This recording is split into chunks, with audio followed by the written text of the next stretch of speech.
Tim gabungan yang terdiri dari Polresta Lahat, Dinas Kesehatan, dan Satpol PP mendatangi satu persatu pedagang di beberapa pasar tradisional di Kabupaten Lahat.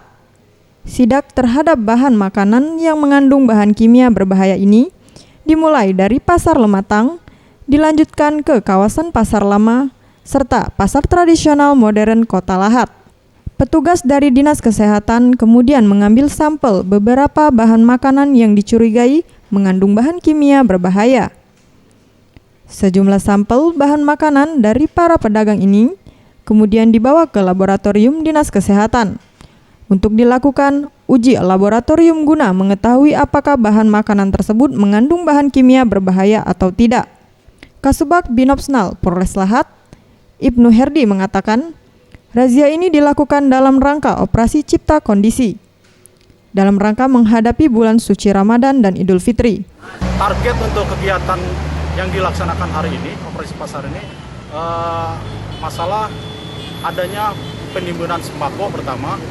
Yang kedua, mungkin adanya kecurangan dari pihak penjual, baik timbangan dan sebagainya. Yang ketiga, adanya campuran-campuran dalam bahan makanan maupun minuman, baik itu borak dan lain sebagainya. Mary mengatakan, sejumlah sampel bahan makanan tersebut akan dilakukan uji laboratorium terlebih dahulu. Dan hasilnya nanti akan diserahkan kepada pihak kepolisian untuk ditindaklanjuti sesuai aturan yang berlaku.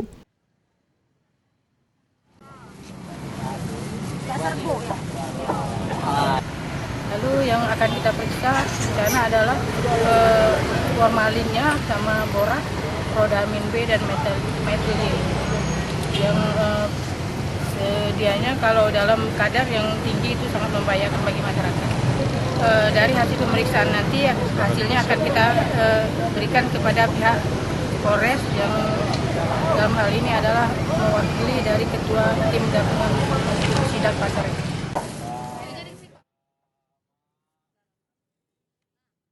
Zulfikri, Sriwijaya TV.